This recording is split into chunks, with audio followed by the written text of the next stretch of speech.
The Rundown with Carrie Saldo podcast is funded by Armbrook Village Senior Living in Westfield, with support services designed to help seniors age in place, including a Compass Memory Support Neighborhood.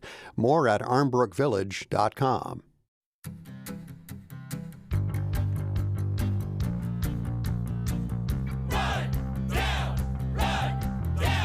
This is The Rundown, your weekly news and review from Western Mass.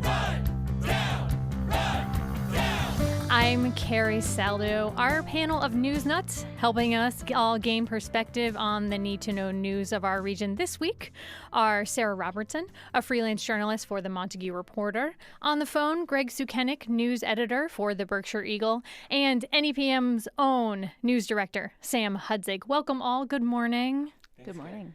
And if you're listening in and have thoughts or questions, email us, therundown@nepm.org.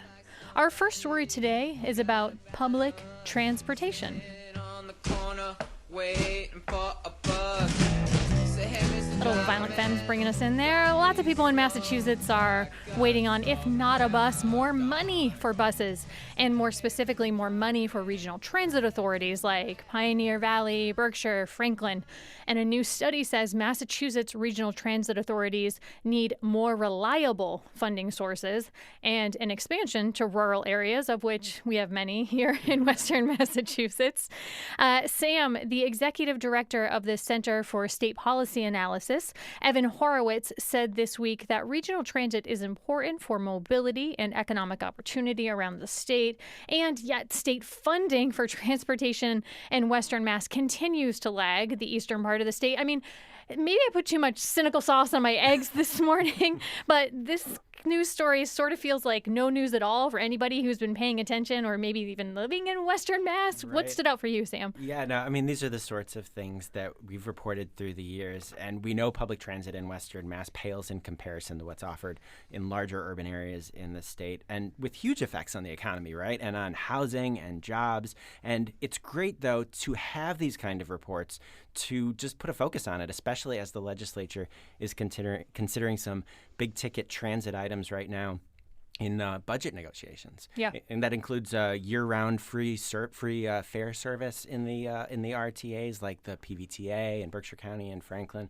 And these agencies have been playing with smaller efforts for a while, like offering free weekends or, the holiday season from Thanksgiving through Christmas you can ride for free. Which is wonderful, and I shouldn't laugh, but it's also so sporadic. I wonder about who knows about when it's happening and whether or not we can track the efficacy of things like that. And they've been playing with this longer year-round thing over in Worcester, so we'll see sort of if this ends up making it into the final Senate budget. They're going to have negotiations debates next week.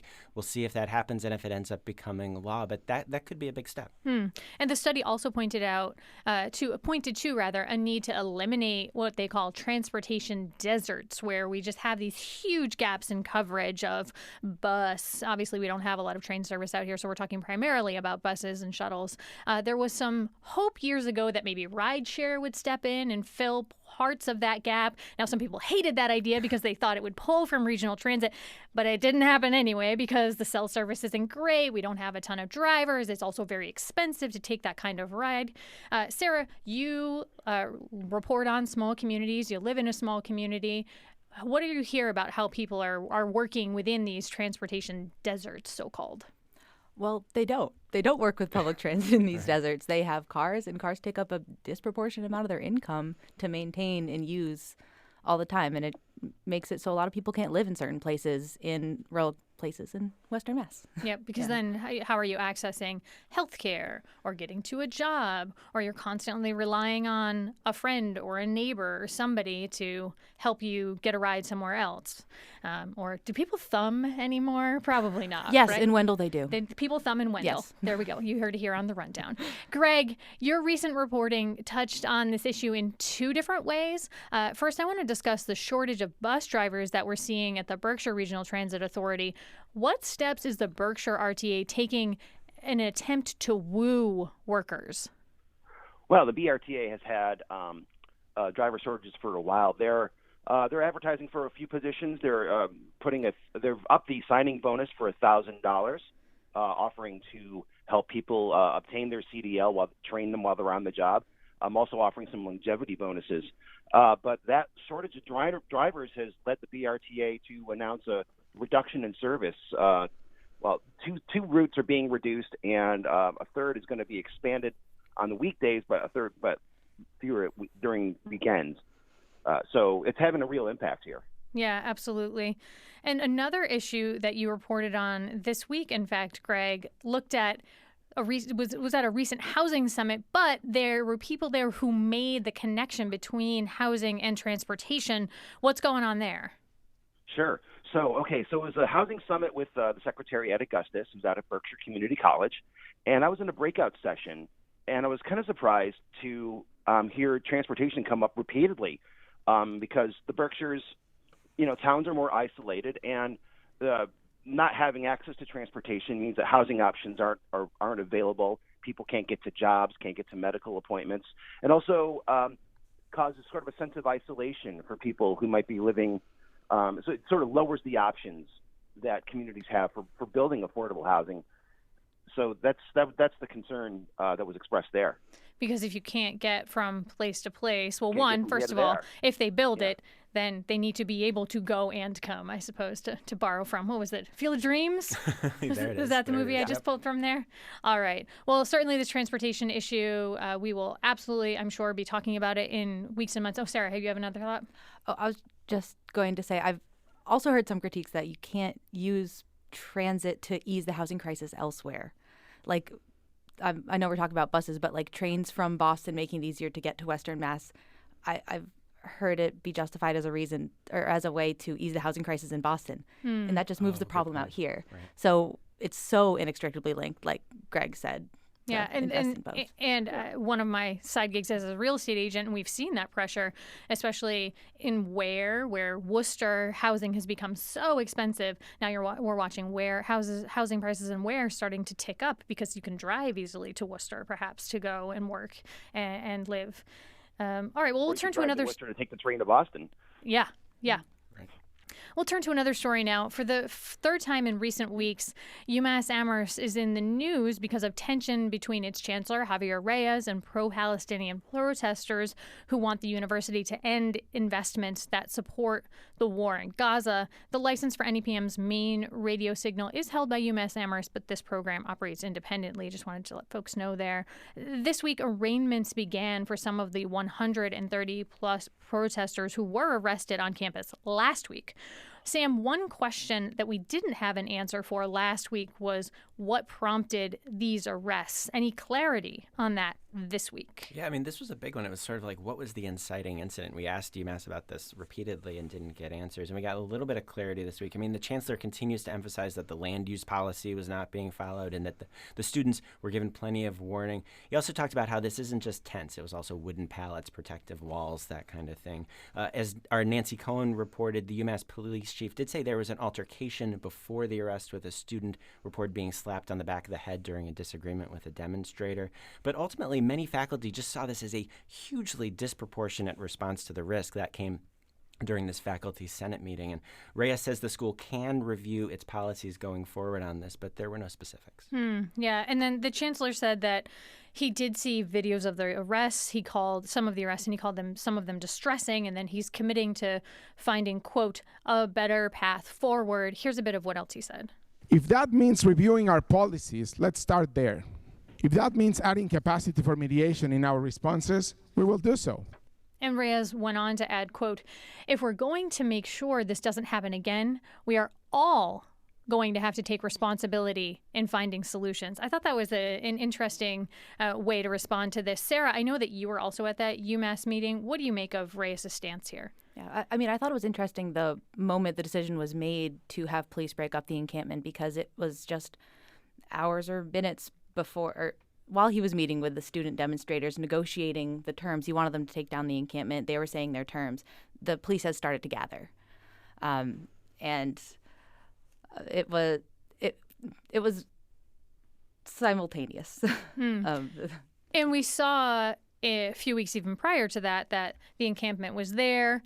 The land use policy was brought up by the chancellor, which he said the land use policy says you cannot put something you can't erect something on the college campus without a permit or prior permission. And so the sort of push-pull was that perhaps students didn't get that documentation, didn't go through the proper channels there.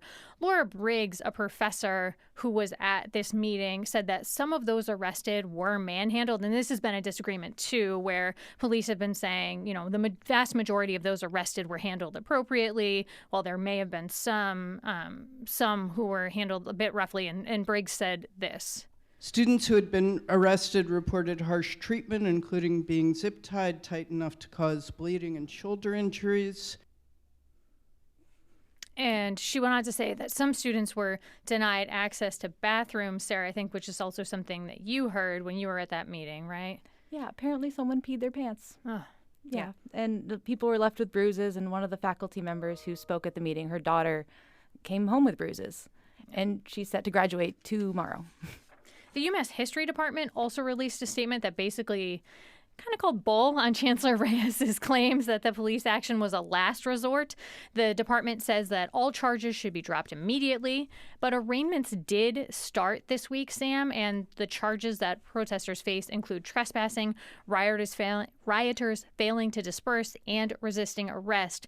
Some pretrial hearings have been set for later this summer, but between a no confidence vote that we saw in Reyes come from some student members last week and various calls to drop the charges, might you see the university reverse course and drop these charges, Sam, or what do you think? Well, there were those students arrested last semester for a sit-in at Whitmore Administration Building, and those were reduced to civil charges. The students still faced university discipline. Some of them were told that they couldn't go on their study abroad as a result of that. So we'll have to see what UMass officials do here. What we're looking at now, we've got UMass graduation and commencement ceremonies today, tomorrow, into Sunday. We've got reporters there this weekend to see if, like we've seen at other schools around the country, there are protests. One senior who was arrested noted to us that one of her ceremonies is at the Mullen Center, and that was where, on the night of the arrest, she was held for hours with, as Sarah was saying, her wrists in zip ties. So she wasn't sure that she wanted to return to the scene of the same building where she was held for hours in order to have this celebratory moment just so soon after she was arrested. It's feeling a bit traumatic, a bit charged to go and then have this be a celebratory space. Greg, at Williams College, we saw a similar pro-Palestinian protest encampment. Students were there 2 weeks. It grew to about 40 tents, according to the Berkshire Eagle, there in the center of the Williams College campus. Interestingly, on the very spot where college commencement is set to take place in early June. And this week, students agreed to remove that encampment without incident. They sort of negotiated with administrators there. So obviously a very different picture than what we've seen at UMass. Thoughts on whether protesters will try to use the upcoming graduation, though, either at Williams or UMass, as a potential platform to continue their point? Well, I'm a proud UMass alum. And there's a history of passion about causes at UMass. I would expect that one would be the case. Certainly, it is this is the issue of the day for many college students. There's a real. Commencement's a big moment for everybody, and there sort of has to be a decision made about how you're going to use that moment. And really, that's once the parade happens and the graduates show up. There's it's out of everyone's control. So it's going to be the reason why we'll be tuned in.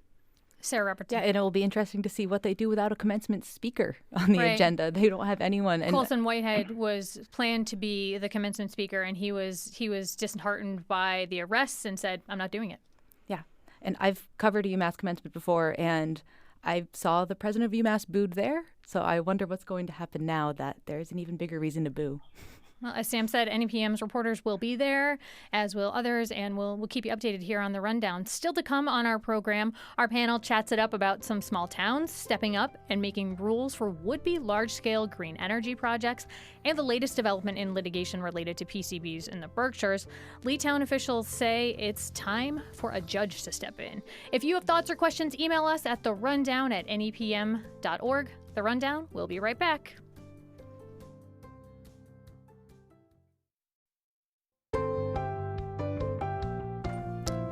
Welcome back to The Rundown. I'm Carrie Saldo, here with this week's News Lovers, Greg Sukenik, the news editor for the Berkshire Eagle, Sarah Robertson, a freelance journalist for the Montague Reporter, and NEPM's news director, Sam Hudzig. Sarah, your recent work for the Montague Reporter, you've been looking into battery energy storage systems, also known as BESS. What are those? They are kind of what they sound like, but there's really big batteries, and they're connected to the electrical grid, and they're going to be really important if we are all expected to have electric cars in our green energy future. So we'll be hosting the energy created by a range of green energy, whether it's solar or wind or anything that's on the grid, really. Yeah, and so a lot of towns are thinking about how to regulate these projects, and just in the last month, Wendell, Sunderland, Hadley, and Shutesbury have all passed bylaws regulating battery energy storage systems, and their concerns are fire risk. But the state is pushing for more green energy, but why are these small towns stepping into the fray on such a big issue and saying, hey, look, we feel like we need these bylaws? Because it's kind of a new technology, and it's bigger than like we've ever seen before. A lot of these batteries have different chemical makeups and different technologies that firefighters have never seen before. And they're like, it's very similar to the solar debate about where these should go and if you should cut down trees to build them. And so the small towns are conceivably a draw for some of these energy companies because they have the landmass potentially to devote. As you point out, though, environmentalists don't love the fact that we're building green energy by cutting down or supporting green energy by clear cutting perhaps forests or reducing some forests. I learned in your reporting that next year, Massachusetts, or the next year or so, Massachusetts is going to say, here's what we think. Here's how we think that these large-scale energy projects should be regulated.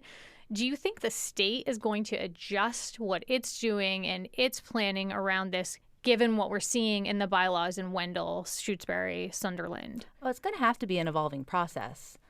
These projects are being built, and I mean, towns have some limited ability to say how and where these are going to be built. But like in the case of Carver, the Energy Facility Siting Board actually came in and they're just like, no, this is going here.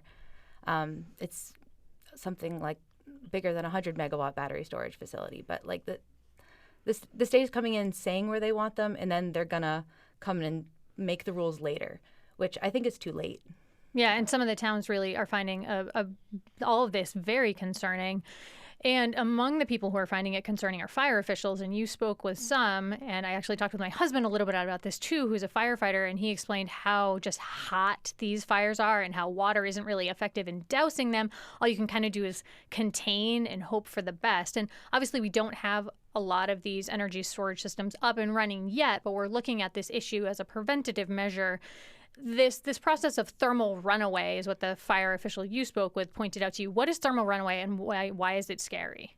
It's when one battery fails. In this case, it's often lithium-ion batteries. There's lots of different kinds of batteries, different chemistry, but lithium-ion batteries can fail, ignite, make the adjacent batteries too hot, and then it forms a cascading reaction of just a fire that you can't put out with water. Yeah. And that a lot of small fire departments just don't have the skills or equipment to deal with adequately. Well, and you're in the small rural area. It's not like you can run over to the fire hydrant and connect a hose. You're bringing in tanker trucks, which has a whole other host of problems because you have a limited resource to potentially try and put out this what could be a really, really big fire. So where does this go from here, Sarah? I think there's a lot of new technology being developed and considered right now, and it would be worth pumping the brakes like the town of Northfield just did. They passed a moratorium on battery energy storage systems to see if better, safer technology comes out. Like if we go and invest in some of these dangerous, flammable projects, then we're stuck with them for the next couple decades, and it would be kind of sad if a better technology came around that could last longer and be safer. But so it's a waiting game, but also you can't really wait on climate change. Another environmental story that's been tracked this week is Greg Sukenik's out in the Berkshires, and the headline on your story, the latest on PCBs in the Berkshires here is that in a PCB lawsuit, Leaf files motion for summary judgment against General Electric and Monsanto, two heavy hitters there. We'll dig into the details in just a second, Greg, but let me attempt in about 90 seconds to give you about 90 years of history of GE and its use of PCBs in the Berkshires. And GE did use PCBs to help make power transformers in Pittsfield from about 1930 through the late 70s. That's when Monsanto stopped making them and the EPA banned them, saying that PCBs are bad for human health and the environment. But before that, EPA estimates that 100,000 to 600,000 pounds of PCBs were dumped into the Housatonic River during that period of pollution. And then zip ahead to the 2000s, federal, state, and local Pittsfield authorities finalized a deal with GE for a cleanup from its Pittsfield campus and parts of the Housatonic River. A deal to remove some of the PCBs from the river between southeast Pittsfield and northern Great Barrington was finally reached just 4 years ago in 2020. And that work has not even begun. It's expected to take about 13 years. Now, that said, Greg, let me turn to you in the most recent reporting here. What does the town of Lee want a judge to step in and make a determination about in this case between GE and Monsanto? Okay, so that was pretty good, by the way, that much history in 90 seconds. Thank you. The town of Lee is downriver from Pittsfield, and it has it's also where a lower-level PCB landfill is planned for the rest of river cleanup, a landfill that a lot of Lee residents don't want.